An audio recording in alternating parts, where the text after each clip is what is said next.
Hey, this is Ken Finnan, and welcome to Security Showdown, where egos clash and the gloves come off. Tonight's matchup, broker-dealers versus investment advisors.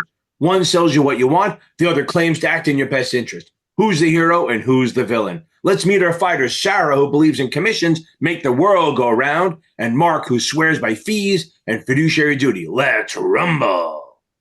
Why am I always talking to cartoons? This is a goddamn circus. What has my life become? Okay, Sarah, let's start with you. Broker-dealers often get a bad rap for being sales-focused. What's your defense? Defense? I don't need a defense. Broker-dealers give clients exactly what they ask for, products that work for their goals. We're like a buffet. You pick what you want and we serve it up. Investment advisors, on the other hand, are like those restaurants with no menu.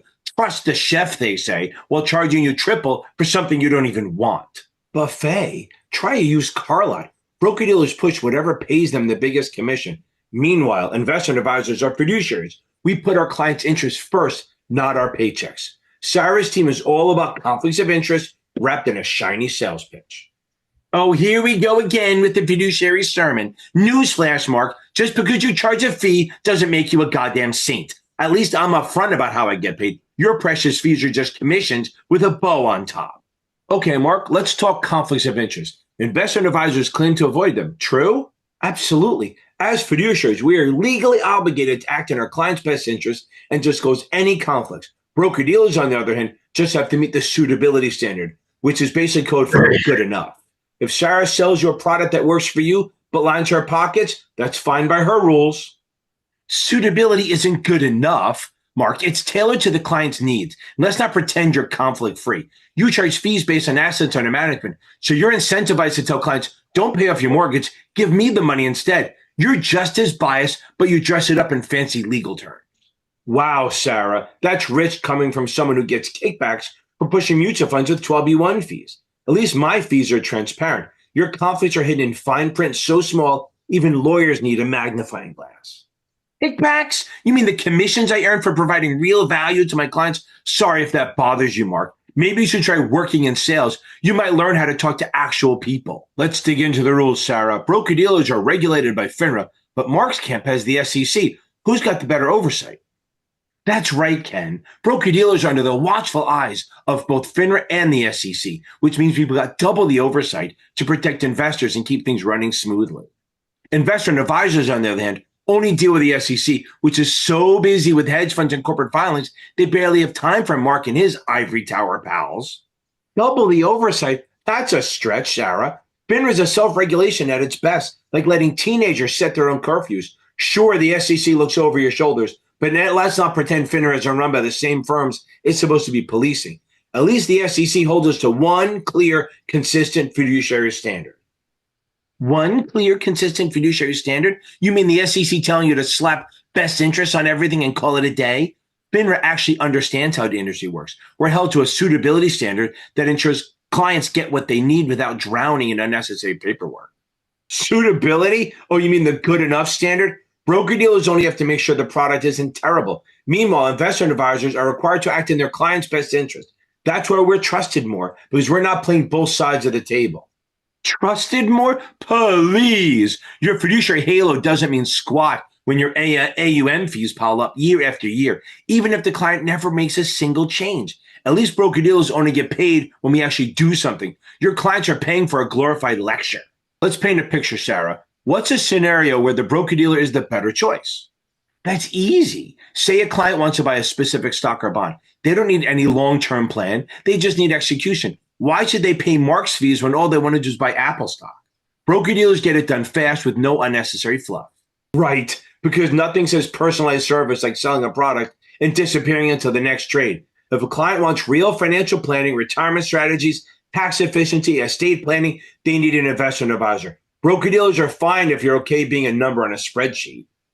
And investment advisors are fine if you just like paying someone to tell you, just hold on to this ETF and cross your fingers. You're not planning. You're just stalling. Final thoughts. Why is your model better, Mark? Because we're fiduciaries. We're legally required to act in our client's best interest. Broker-dealers might have a place for basic transactions, but if you want someone to actually care about your goals, you need an investment advisor.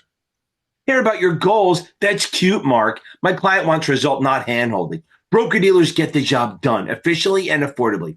If you want someone to charge you for overcomplicating things, go with Mark. If you want action, come to us. Action, more like sales taxes disguised as advice. And investment advisors are all talk, no results. Enjoy your compliance paperwork, Mark. I'll be out here actually helping people. Well, there you have it. Broker dealers promise quick results and tailored products, while investment advisors swear by fiduciary duty and the long-term planning. Whether you prefer Sarah's fire or Mark's moral superiority, the choice is yours. Join us next time on Security Showdown, where the stakes are high and the insults are higher. I need a new job.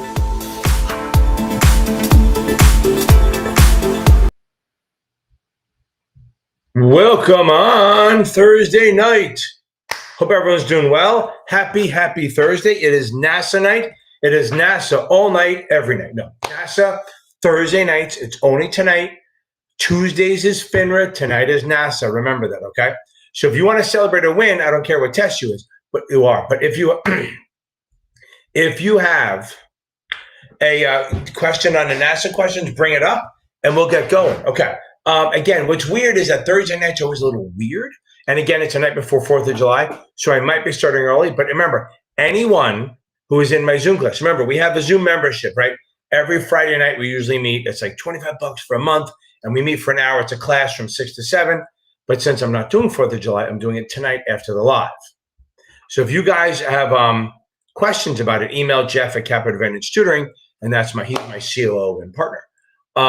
We go from there. Let's go over a couple of things. So a lot of free resources. We have the greatest Facebook group in the history of the world for NASAA stuff, okay? Boom, FINRA and NASAA Exam Test Prep Network, okay?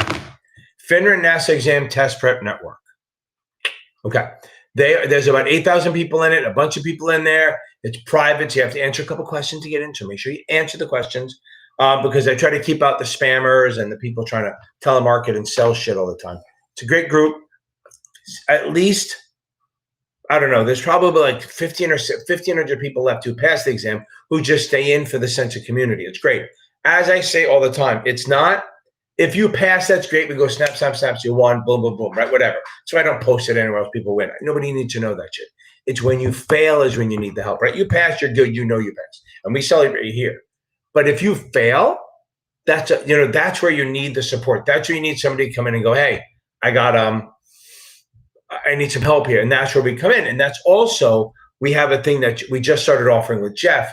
For like $25, you get like 20 minutes. Jeff will go over a custom study plan for you. It's pretty cool. It's a lot of people using it. That's sort of the reason why he's not on tonight. He has a student at 8. And see what happens. Okay. Also, if you need tutoring, obviously I'm here to help you. My website is here. Where the hell is it? This is my website. This is my website. And I have me, myself, and I. Plus, I have about 4 tutors on there, all good tutors. I have SIE tutors, 79. I have 2 Series 7 and 66 tutors. And as you see, somebody just met with one of them. And that's it. And also, check out Michael Weiss. Michael Weiss is fabulous. He has a CFA. So for the 65, 66, he does all the exams. But for the 65, 66, he is outstanding because he knows his shit. I mean, he like him. Both him and I worked on the stock exchange for 25 years, and then I was a chief compliance officer of various big broker dealers for a while, for almost 10 years. And 23, I gave up all my broker dealers and shut them down. And now I'm just doing this because I'm so busy teaching and doing the videos. Mostly teaching. The videos are kind of just fun to do. But he's good. I think he worked at Merrill Lynch for a while. Had some good stuff. Anyway, okay, let's get into it. Okay, first of all, okay, here we go. Troy, baby. Troy. Helen of Troy. Troy. Fucking love that. So Troy, boom, he nailed it. Done. He got the 700. He works at a firm where they give you a very, very, very strict timeline, and he worked his ass off. He's not like some young 22-year-old that can sit there and just study all day long. He was trying to do stuff, live a life and all that stuff, and nail this thing. I'm so happy for you, Troy. He texted me earlier, telling me he passed. It is outstanding. And we get to have a little fun here. Let's see. We're going to go a little old school. Maybe not so old school, but a little bit.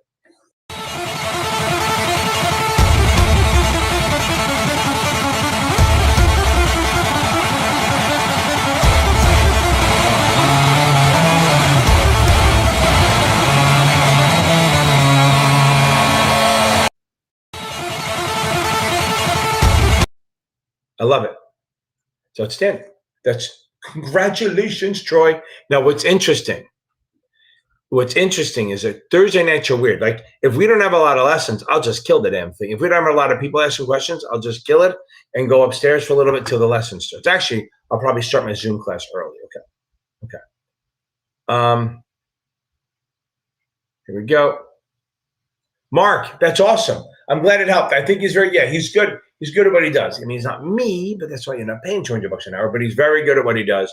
He's super empathetic. He helps people out. He knows his stuff. Really good stuff. Some of these shirts I get, very weird. I never know what they're doing. They have a buttonhole somewhere and it's whatever. Okay. I'm glad it helped out. Boom. Okay.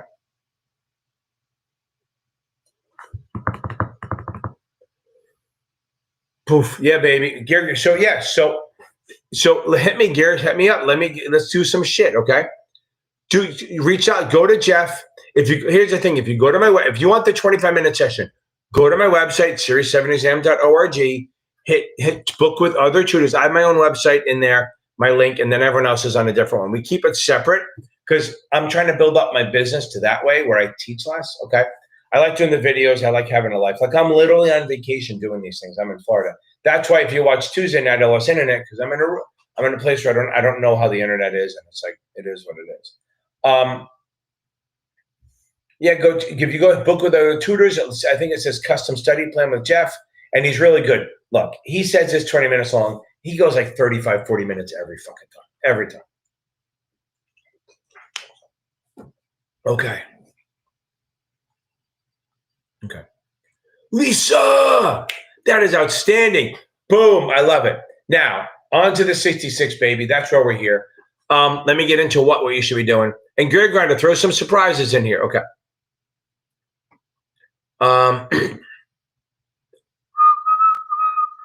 I'm happy for you. Let's get this out of the way first, baby. What are we going to do? We are going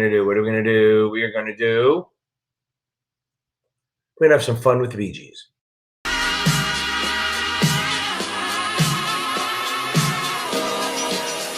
They'll never take me alive. I'm getting high with my 4-5. Dropped on you suckers time to die. Even as a youngster, causing ruckus on the back of the. It is a big deal getting past that 7. That 7 is not an easy beast to beat. I said it right. Beat to beast. Okay. It isn't at all. Okay. I love it. Okay. I'm with you. Okay.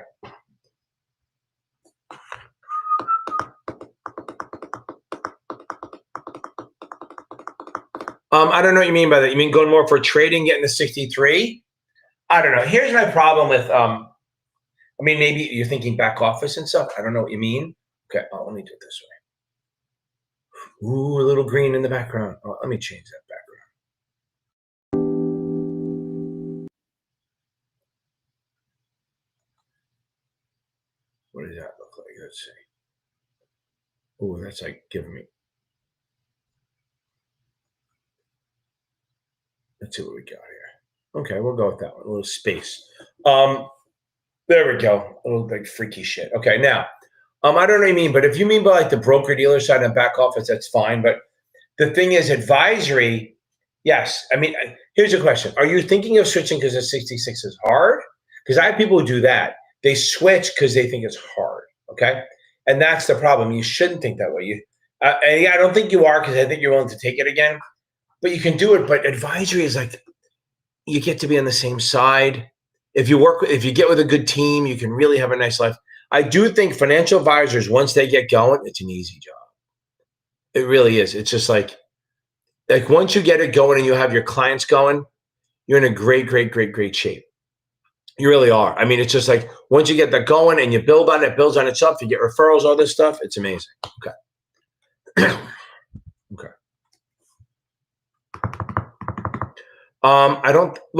To me, I think the 65 is easier, but that doesn't mean anything because I love the Series 7 stuff. Okay. It depends, right? Look, the easiest way is take the 66 out of the gate, right? Just after you take the 7, take that. But the problem is if you just took the 7, there's a lot more overlap with the 7 on the 65, but then you got to take 2 tests and the 65 is longer. So there's no real answer to that. I found people sometimes think the 65 is a little more straightforward than the 66, But I've had some people walk in there and go, oh my God, I kicked the shit out of me. So don't know. I mean, I don't think there's one that's easier. But if you get the 7, just bang out the 66. If you miss it, do the 63, 65 combo. Get them done in a matter of a week or two, and then you're done. Okay. Guy. Okay. Yeah, it's the wording, right? It's Howie. It's always the wording. Okay, Howie Kane. It's always the wording that gets everyone. It really does. That's why you got to learn this stuff so well. You have to, like, whether you use Achievable or Kaplan or SDC. That's why I say get multiple vendors, so you're seeing words different. None of the vendors really match the way the questions are. So Howie, were there any surprises on there? Like stuff like, I mean, there's, other than the wording, was it like hard math, easy math, or the problem is with when you get into the NASA ones. I teach them all the time. I'm like 2-3 students every day on this shit, but I hate teaching it. It is what it is. Because the problem is, you get them ready, you give them the information they need, and it's on the test. But then they go, oh, the wording got me. It's just, sometimes you get the level of difference between the easy test, like the regular one, and the hardest is a big standard deviation. Ooh, buzzword, right? I think the 7, the difference in the hard and the easy is probably like a 10% difference.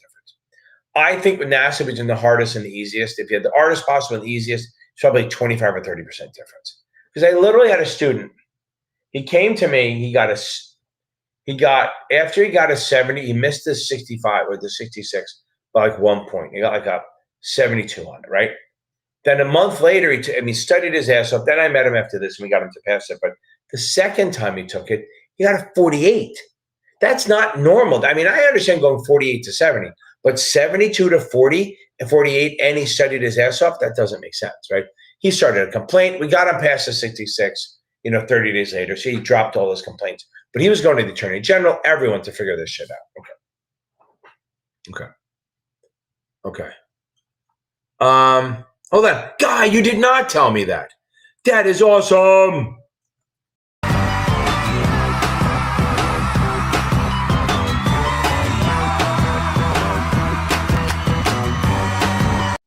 Boom, Guy. I love it. You're the man, Guy. Guy, you're the man. Okay. I don't know what that means, IBCM, other than like missiles, international ballistic something, ICBM, intercontinental ballistic missile. I don't know what investment banking. I don't know what that means. Okay. Oh, investment banking. Okay. They're not, please, shit on by the rest of finance. Look, here's the deal. Investment bankers, these guys who sit there behind theirs, everyone in investment banking, right? The ones who sit on the Excel spreadsheets, work till 3 in the morning, they shit on everyone. Yet it's funny, they shit on everyone, yet they have a really shitty life. Okay? Tony, stay on there. Okay. Now I see this. Look, investment banking is fine, but it's a fucking grind. And a lot of times you got to come out of a target school to get into these things. And it's such an abusive life. I had a guy, Will. His dad ran some big hedge fund. I mean, a $20 billion hedge fund, right? And he got into investment banking. He's over at Jefferies. He was in the internship program. And he was so upset because he didn't get picked for it. He had to go into like regular capital markets trading. And he was depressed because he was working until 3 in the morning. He got the 79, all this shit. And he didn't get it. He went into capital. He got the 79. We got him past the 79. But he didn't get the gig. And he worked, now his life, he works like 9 to 4. I mean, he works like 8 a.m. to 5 o'clock. He's done. Weekends are his. Maybe he makes a phone call on a Sunday night or something. But if you work in investment banking, let me explain how bad this is, right? They have a thing called protected Saturdays. That means they call them protected Saturdays so that the boss can't call you on those Saturdays, which doesn't really ever fucking happen. Because they go, well, let's just talk this one time. Let me just talk to you on Saturday this one time and get a deal. Come into the office and do a couple decks for me. Work on this deck. And a Saturday, well, it's protected. But what are you going to do? If you're brand new, are you going to say, no, you can't call me today? No, you'll be fucking fired. So they work literally 7 days a week. Like I remember I was helping one guy. He goes, well, I can study from 9 to 11 every Sunday morning. Other than that, I have no time. So literally had 2 hours a week to study for a test he was taking in a month. It just doesn't work. And even then when he wasn't studying, he literally had 2 hours a day. You can do it. I have a friend. One of my students came in. He's a friend of mine now. He got into the wealth department. He's doing fine. He got a job at IB, and basically I was having to meet him at 11 o'clock at night to study because he just couldn't do. And it's tough. I mean, he likes it. He's making some money, but the per hour rate. So those people are the people who work 18 to 21 hours a day. They're shitting on everyone else. I think they have it wrong. I mean, I worked on the stock exchange. My hours were 8:30 to 4. 4:01, I was out the door. A lot of times I showed up at 9. So really, my hours are 9 to 4:01. And I made as much as any of those fucking guys. I didn't make $20 million a year, but I made a lot of fucking money. And I had a 2-hour commute. I was still home by 6 every day. Then when I moved to Jersey, I was home in time. I could catch the 4:45 train. I was in my house in Chatham by 5:31, coaching lacrosse by 5:45. And I was making a shitload of money. So I get the capital market. Investment banking is great. There's a lot of shit, but it's very hard to get into. Just throwing it out there. Okay. Tony Cicelica. Okay, we'll talk. Tony, that is awesome. I appreciate it. That is outstanding. I love it. One of these days, these boots are. You deserve it. You deserve it better. There's a place you can go. I said, young man, when you're short on your dough, you can stay there. And I'm sure you will find many ways to have a good time. It's fun to stay at the YMCA. There you go. Okay. Outstanding, Tony, baby. You get to make me sing. Oh, Cicelica. Okay. How close did you get? Okay. Brandon, I'll get to you in a second. How close did you get? And let's not give this shit up, baby. We're gonna nail this. We're gonna nail this next time. I promise you. So now you're joined. Now remember, now that you were there last night, every Wednesday night we're gonna meet at 8 p.m. for the SAE. And this is a 65-66 class, but every Wednesday night, baby, we're gonna be on there. Don't worry about this. It's a 30-day problem in a 20-year career. Okay. Brandon, I can do that. Okay. Oh my God, you're ready. Brandon, again, there's no guarantee, but Brandon, you know enough to pass. Absolutely know enough to pass. I'm going to get to you. I'm up. You're up next. Okay. I may be cutting us early. I'm running out of questions. Okay. Malacha registration. Okay. Not a lot of math. I know. So again, they definitely do that stuff a lot. Okay. Okay. Alternative minimum tax. Okay. So if you make a lot, Brandon, so if you make a shitload of money, the federal government goes, hey, okay. The federal government goes, you're going to have to pay some taxes, even if you have deductions. So if you make a lot of money and you have a limited partnership that takes excessive taxes or accelerated depreciation or something like that, or you're on a revenue bond, or you have a revenue bond, okay, that you have a revenue bond and it's private purpose, like for a stadium or an airport or like a mall or something like that. What's going to happen is normally you buy the revenue bond and you don't pay taxes on the interest. But AMT kicks in and goes, wait, okay, you're going to get 30 grand in interest. That's fine. Okay. If it's a GO, always tax free. But if they go, oh, it's a private activity revenue bond. Yes, we're going to say, okay, you're going to get 30 grand in interest, but 15,000 of it is taxable. Or maybe if you make more, maybe 20 grand of it is taxable, or all of it's taxable, or 5 of it. So AMT is an alternative minimum tax for rich people. It says if you're rich, you have to run your regular return and one with AMT. Whichever is higher, you have to pay. So what happens is it takes away your deductions, okay? So like my daughter, when she first graduated college, she was making like 70 grand a year. So she had to do some student loans, and the interest for her was tax deductible. Just say she paid, $1,000 in interest, she could reduce her income in April by that amount. However, once she hit a number where she got a raise like 2-3 years later, and that interest no longer became deductible because she made more money, they took that deduction away. So she hit like 90 or 100, whatever it was. And then the student loan interest, she tried to deduct it and it wouldn't let her because AMT kicked in and said, nope. So AMT is a punishment for making a lot of money. The more you make, they start taking away some of your deductions. But again, it never hits GOs. It's not going to hit regular stuff. It's mostly for limited partnerships who take excessive deductions because they're really good at deductions, or some private activity bonds that the IRS has determined needs to be taxed. Okay. Guy, we're going to get this. Okay. For the 65, you got to know the regs, you got to know the portfolio stuff, and you got to know investment products, right?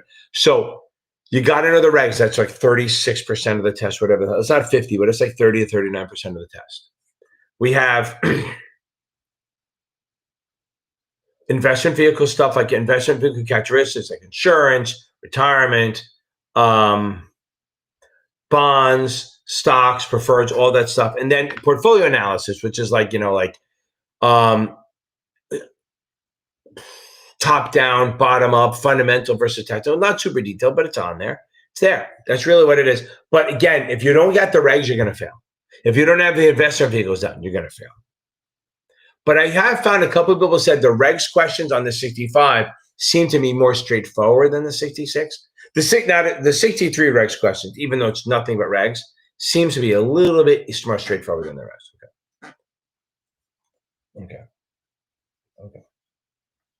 Okay. Christian, we'll get there. Thanks for the info. 60 short from Health 5 room. Yeah, they're going to get some room for were they hard? Health savings up? Yeah, health insurance, HSA, stuff like that. Yeah, so let's talk about this for a second. Okay, the options, you got to watch my videos, right? HSA, maybe that's what it is. So there's a couple things that they could ask on the 65 and 66, like Social Security. What is that? As long as you work 40 quarters or 10 years, okay, you're eligible for it. Once you turn 62, if you turn 62 and start taking it then early, you're going to get a reduced benefit, like 60% of what your full is, okay? So if you're supposed to get like, and not going to be $5,000, but say it was $5,000, you would only get 3, okay? Now, also, if you take it before full retirement of 67 or 68 years old, depending, 67-ish, you're going to get, if you work, they're going to reduce your benefit 50 cents for every dollar you make. Okay, 50 cents for every dollar you make is 50 cents. Okay, now, so if I have, okay, now, if I take it before 62, that's fine. Once I turn 67, it's full. Once I hit 67-ish, depending on when you're born, they're not going to make you figure that shit out. Once you turn 67, 68, then you get full benefits. And even if you work, it doesn't go. Well, okay.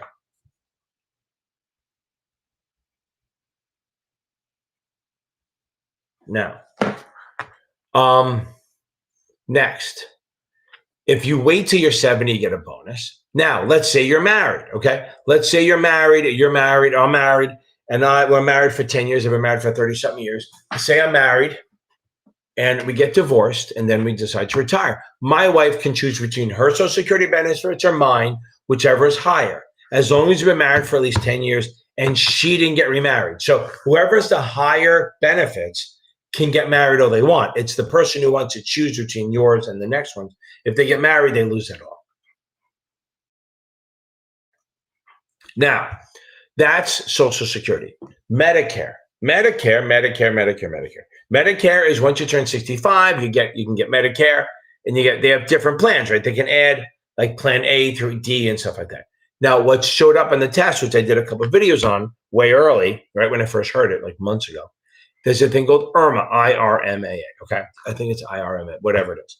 Means that there's certain, so you can get regular Medicare for very cheap, okay? Almost nothing. But if you want to add little things like pharmacy and other stuff onto it, it'll cost you money, whatever it is.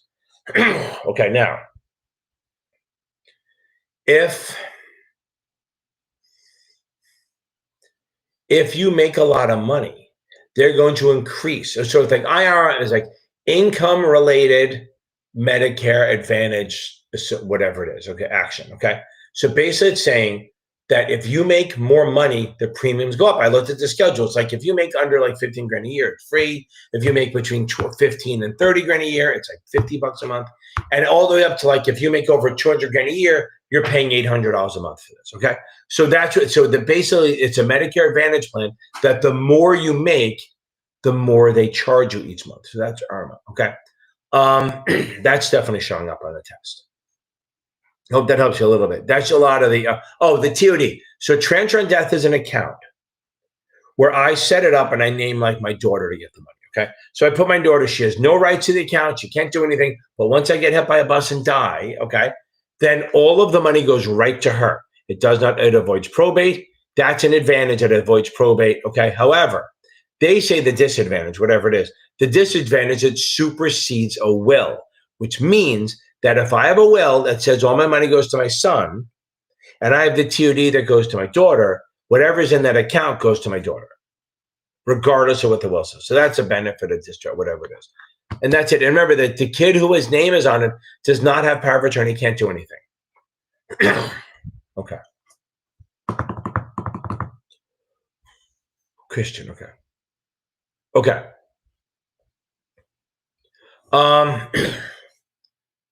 So why don't you try, hold on.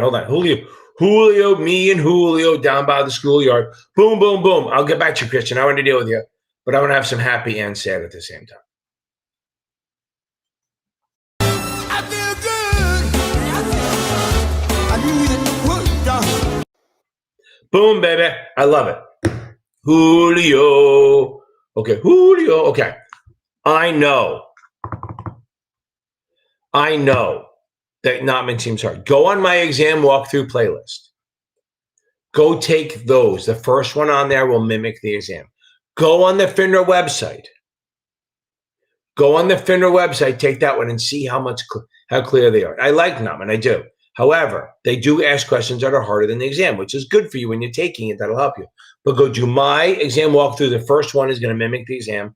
Go take the FINRA one. Go, if you can, go by SDC. I have links on my other channels, on my other videos, where you can get a discount. Go to SDC, buy their supplemental exams, like 4 finals. Those look more like the exam. They're going to help you. Also, guys, if you're looking for a good supplement or even just a primer, you haven't chosen any yet, go check out Achievable. I have links in my shit. You don't have to use them, but I have links in a lot of my videos. They're solid. They're really, really, really good. They teach this shit better than anyone else. Also, if you need other free resources, go check out Brandon Rith over at Basic Wisdom. He used to be he wrote a lot of the Achievable stuff. So he has some good shit. Okay.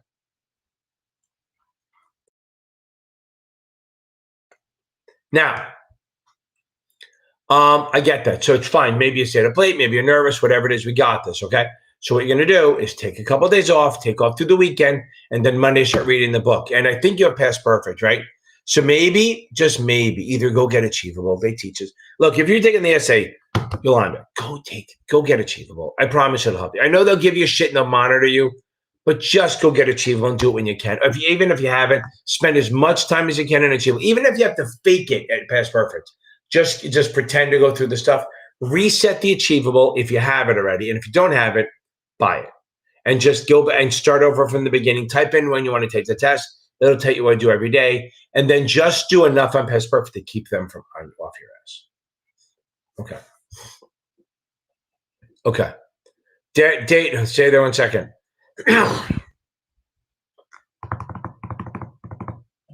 Oh, when issued. That's interesting. Okay.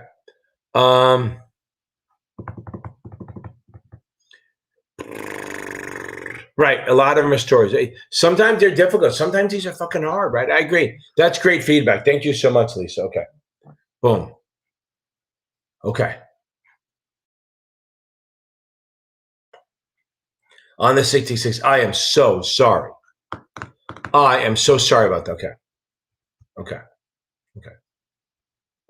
Hold on, where am I? Oh, I'm here. Okay. Look, right. We might have an early night tonight, baby. Okay. So, failed the 66 by 2 points. I know it sucks, but look, this is the worst thing. I saw somebody say on there, and then Reddit, they gave the fucking advice to take a week off. It's fucking stupid. Okay, you don't take a week off. You take a couple of days off to reset your head. Don't fucking take a week off. Promise me that. And then the other thing is that go after your week shit. Do not. Okay. I love these fake texts. Have a nice day. God bless you. I can find your number in my contacts. I think we've talked before. I'm Allison. If you don't mind, may I know your name? No, my name is going to be delete and report as spam, baby. Boom, baby. Okay. Now, Don't sweat it. Just remember this is a 30-day problem and a 20-year career, baby. I swear to God, I say it all the time, but it really means something. That means you have both 30 days to deal with it, but it's only 30 days to suffer through it. So it's not really that long. I mean, it's long, but not ridiculously long. So we'll go from there. Now, if I have, I think that if you take a couple of days off, today's Thursday, so if you take Friday, Saturday, Sunday off, and then Monday, just go back to reading the book. I know that you're going to want to just pick up on the weak shit. Please don't do that. That's a sure message, a sure method to fail. Just don't go after just a weak shit. Go after everything. Read the whole book again. I promise you it'll help. I promise. Okay. And don't sweat this shit. It doesn't define you.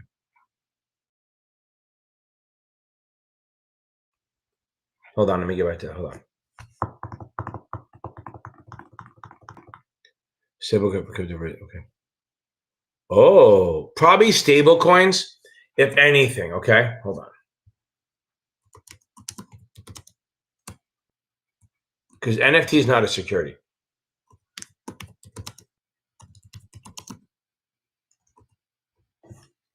I think they can be. I think stable coins can be. Yeah. Okay. Hold on. Wow, that's crazy. Was there another choice? Stay here.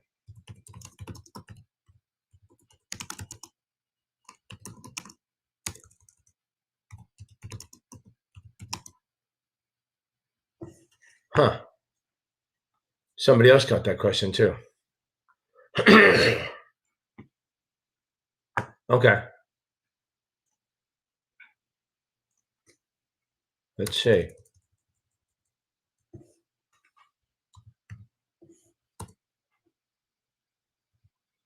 Let's see.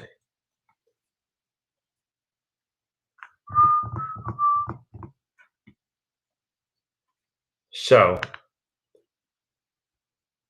that's a crazy question. I don't know the answer. There might have been another part of it. Okay. I don't know. So yeah, I know there might have been a stable coin for a scripture there had to be a third one, a fourth one, but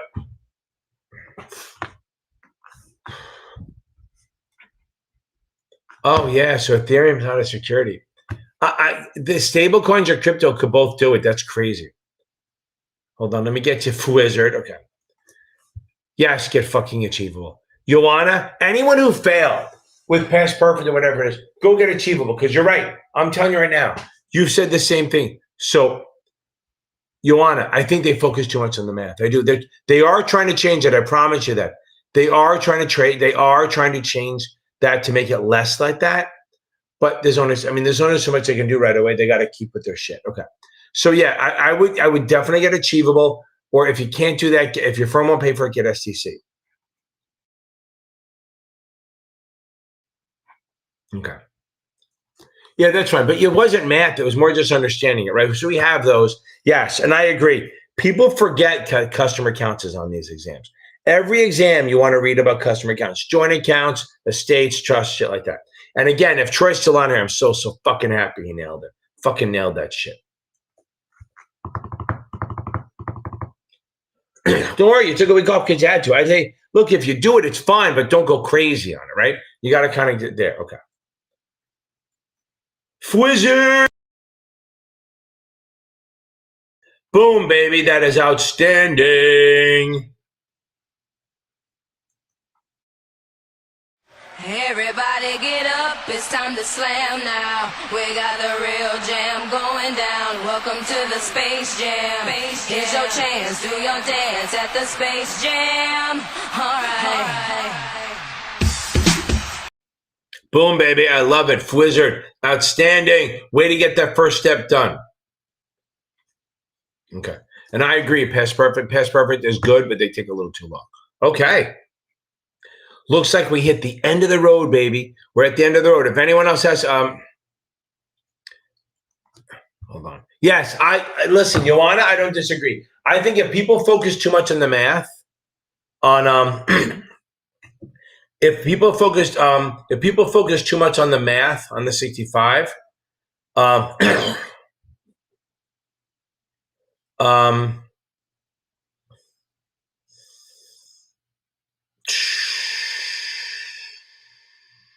you're going to waste your time. It means very little math. Some math, but not a lot. Wizard, I'm so happy for you. Okay. And damn right, don't ever fucking give up, people. Keep trying. Don't ever fucking give up.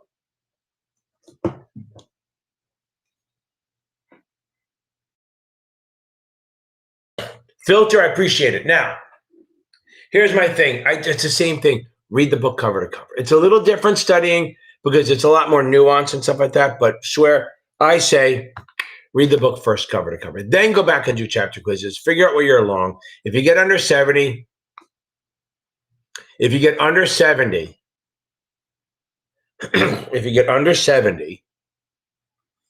then reread that chapter. That's your best way. Okay.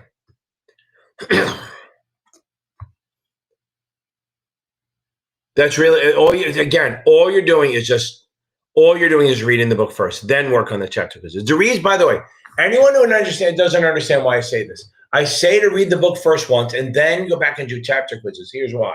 Because if you do a chapter quiz right after you read the chapter, of course you're going to do better. You just fucking read it, short-term memory. I want to see how much of that shit made it to your long-term memory. That's what I'm trying to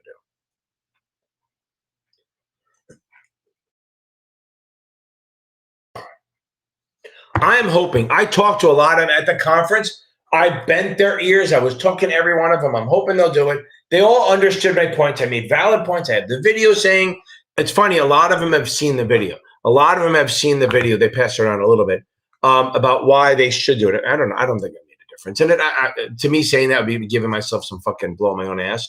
But I maybe it helps. I don't know. Who the fuck knows? Maybe that's been in the works for years. They didn't say that and they wouldn't. But if they would, that would be amazing. I think having it unsponsored by the end of the year would be way too fast. I think we would be hearing a lot more rumblings about it if it was.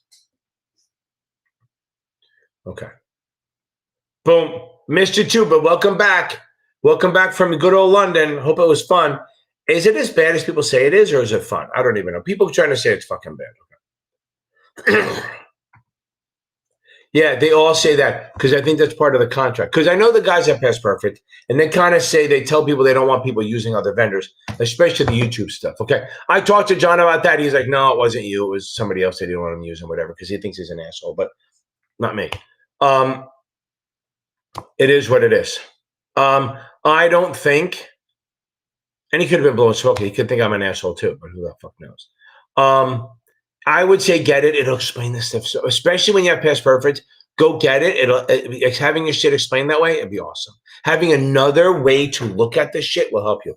And just don't let them know. Let them look. You've already failed it. You missed it once. You don't want to miss it again. So I would use another vendor.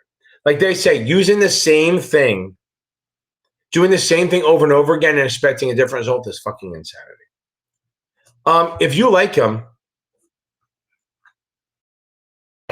I think if you like using flashcards, do them. I don't. I'm a lazy. I don't do that. I do this. I read the book.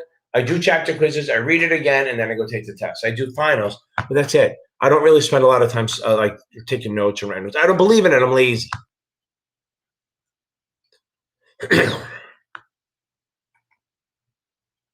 Yeah, fucking read. Fucking read. Okay. Niemer, stay on. Niemer, stay on here. Yeah, I'm telling you right now, it's yeah, fucking read the book. The problem is, if you read, why not? You have 30 fucking days. What are you gonna do? Take tests? You're gonna start memorizing questions. Okay. Niemer, that's awesome. Welcome back. Since you passed and you came back, I'd like to give you a little love. Since you're not taking tests anymore, this is what you're thinking.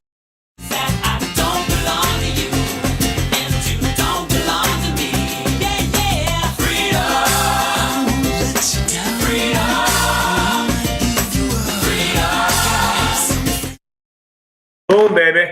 That is outstanding. I love it, Niemer King. It must feel good to have this shit behind you. Okay. Yeah, I get it.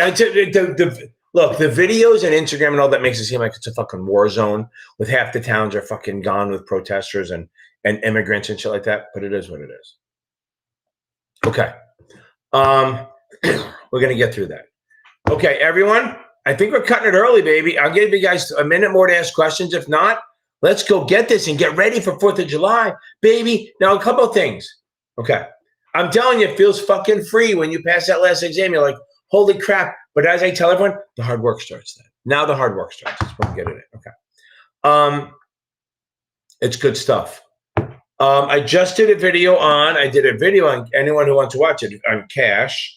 I did another video on, I think I just came out with one. I just came out with, on the option stuff, which I think is fucking outstanding. We'll go from there. Okay. Anyone else? Bueller. Here's what I'm going to do. I'm going to make you watch a stupid little video while we decide if you need. Do I still have it? You're going to watch my math video. And you guys, if you have questions, if you guys don't have questions before it's over, then we're killing it. Here's a little math quiz.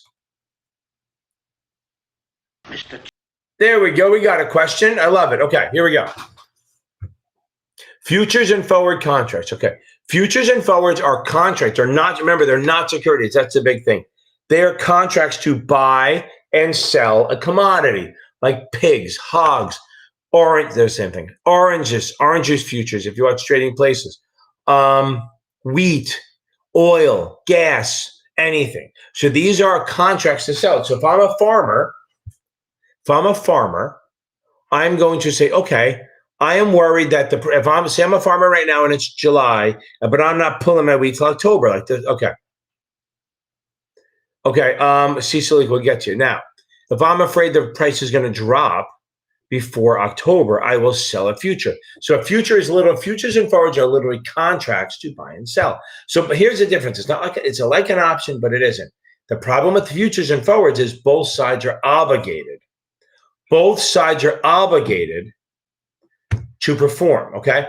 Both sides are obligated to act. So if I sell the future, I'm the farmer. I am obligated to sell the wheat at this price at 50 cents a bushel, whatever it is, in October. And if you buy the future for me, you're obligated to buy it from me in October at 50 cents a bushel, whatever it is. That's a future. Now, the future, here's the thing. Futures trade on an exchange. They're very liquid. So in reality, if I sell it to you remember, producers, farmers, drillers, miners, producers sell futures to lock in a sale price. Speculators, consumers buy futures to lock in a buy price. So the buyer of the future is afraid that the wheat will go up in price before October. The seller is afraid it's going to go down. So if I'm afraid it's going to go up, I'll buy a future or a forward. If I'm a farmer or a miner or a driller and I'm afraid it's going to drop, I will sell a future or forward to lock in that sale price. Okay. Now and that sale price. Okay. Now,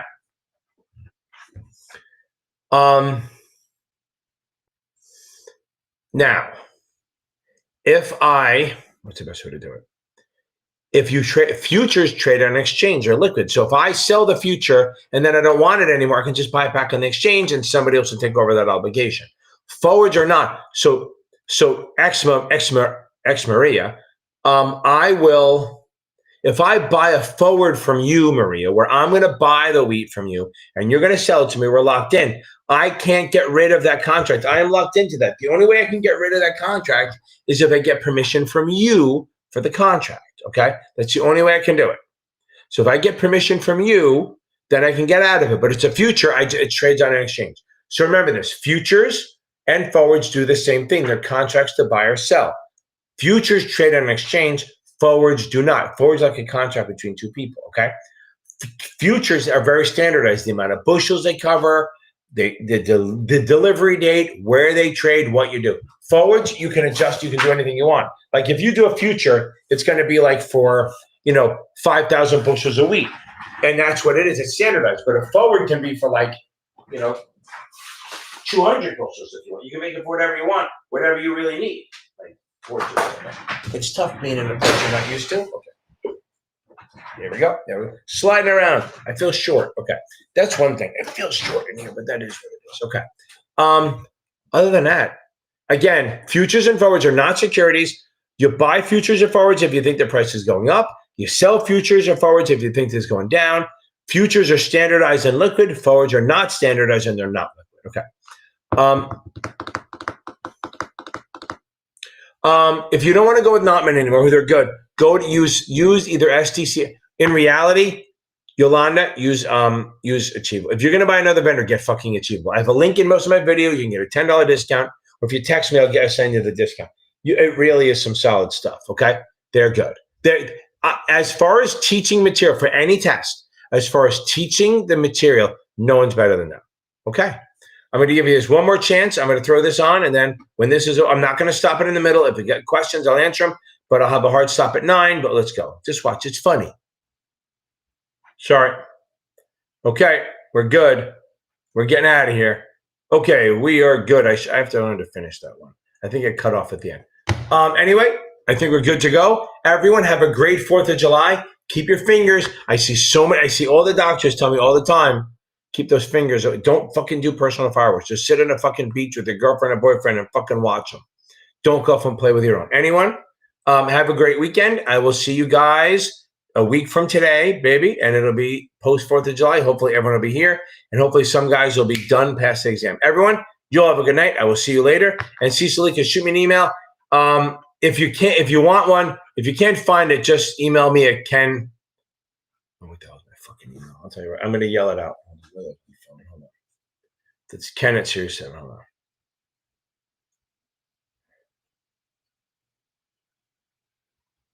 Where the hell? So, where the hell? Who tells my email? It's Ken Finnan at series7exam.org. Ken Finnan at series7exam.org. You email me that, and I should be able to see it. And then I'll send you the code, baby. Okay. Everyone, although didn't I give you my cell? If I gave you my cell, Yolanda, go hit that way. Anyway, everyone, have